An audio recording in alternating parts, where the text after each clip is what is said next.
Greg Harris joined the Cincinnati City Council in January 2009. He is a public policy officer for Knowledge Works Foundation and former executive director of Citizens for Civic Renewal. He holds a doctorate from Miami University. Mr. Harris is a member of the West Price Hill Civic Club. He is endorsed by the Democratic Party and lives in West Price Hill. He is represented tonight by Mr. Bill Hatfield. Welcome. Thank you very much. And on behalf of Councilmember Harris, we'd like to thank the League of Women Voters and everyone here for being here this evening. Councilmember Harris wishes that he could be here tonight, but unfortunately he is in Illinois because both of his parents have recently had some major surgeries, and he needed to take care and make sure his parents were okay. My name is Bill Hatfield. I am Greg Harris's legislative director in his council office. I'm not a politician. I don't have a stump speech. I'm only here to be able to speak from the heart about Greg Harris and what he's able to do for this city. As was stated in his introduction, Greg is not a native of Cincinnati. He moved here. He chose to make this city his home, and he has lived in various neighborhoods in the city. He is a very thoughtful man. He is intelligent, and he cares, like everyone else on this panel and everyone running for council, he cares deeply about the city. He's only been on council since January of this year, and he has an agenda which needs more time in order to be able to complete his work. I would strongly ask that you be able to vote for Greg to be able to allow him the opportunity to put forth his vision for the city. He's a proponent of smarter government, not bigger government, but ways to be able to spend our money more effectively and efficiently. There are areas in the city budget that can be streamlined. The fat has been cut out, and it will continue to be cut out. But a $51 million budget deficit is not going to go away without effectively looking at all aspects of the city budget and doing smart about it. He's a proponent of neighborhoods. The community council structure is a very important structure, but again, that community council structure has had a very bad 2009.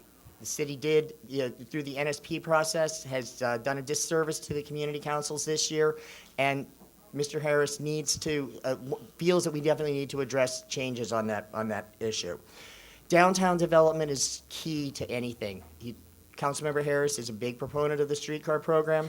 He feels that by creating the streetcar program, you will provide economic development in the downtown, over the Rhine, and uptown districts, and that is essential to being able to have growth for the entire region. It looks like my time is up, and I look forward to answering your questions. Thank you. Mr. Harris, I'm sorry. It's okay. Mr. Hatfield, could you give us Mr. Harris's opinion on the current streetcar project? Councilmember Harris is a strong proponent of the streetcar program. The streetcar, which would go from the banks through over the Rhine, up through uptown into Clifton, would provide massive positive economic impact to those communities. In the cities where streetcar programs have been established, it's been proven that where the fixed rails have been located, that businesses have followed. And Councilmember Harris is a strong proponent of that. We also need a comprehensive public transportation system in this city, but the streetcars are a good first step, and we would urge you to please vote no on issue 9. Mr. Hatfield, can you tell us a little bit more? Mr. Harris has talked on several occasions about the possibilities of budget savings through changes in the fire department and focusing more on the ambulance service. Can you explain that a little bit for us? Certainly. It's an area that Councilmember Harris is looking at very carefully right now. Our office has done a great deal of research on this. Fortunately, in the city of Cincinnati and nationwide over the course of the last 20 years, fires are actually down 40%. Our fire department is now basically an emergency medical service practice. 84% of runs in the fire department are non-fire related. The city does not have enough ambulances. I'd like to applaud Councilmember Birding for his efforts in creating the ambulance task force, and the city's attempted to make some steps towards that, but through budget cuts it's been taken back.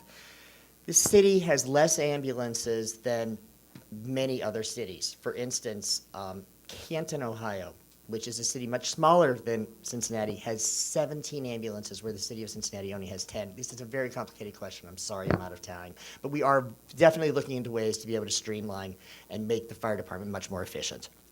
Mr. Hatfield, in the past year, how neighborhood councils or community councils are funded have been a major controversy at City Hall.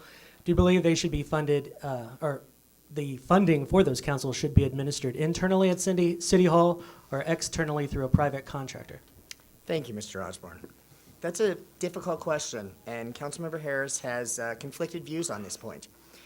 He has stated to me that the one vote that he wishes he could take back, that he has had when he's on council, was his support for moving NSP into community development.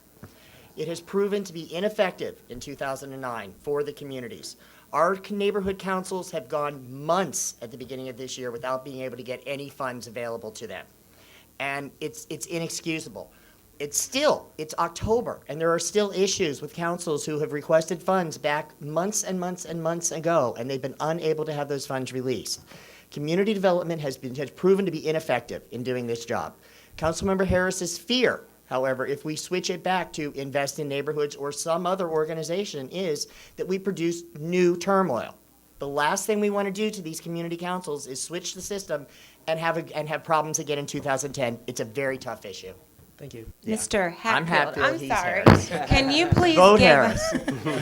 can you please give the audience an overview of Mr. Harris's experience, because you said he came on board in January, his track record, and if he's elected, and how would he work with other council members to work on major issues such as, the city budget? So can you just talk about his experience? Because that's what I would want to know. Sure. I think that Councilmember Harris, in the short time that he's been on council, has proven that he is able to work well with others.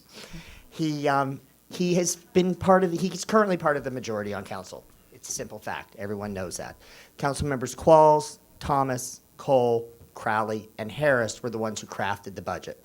They were able to save the jobs of the 138 police officers, and they were able to make sure that the city can go forward right now. Councilmember Harris firmly believes in working on bipartisan basis as well.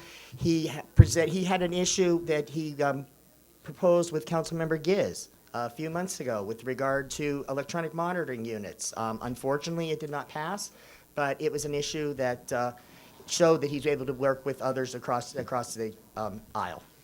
The one question that was asked here tonight that I wish I could have had the opportunity to answer was the question asked to Mr. Ward about council salaries and council being a full or part-time job.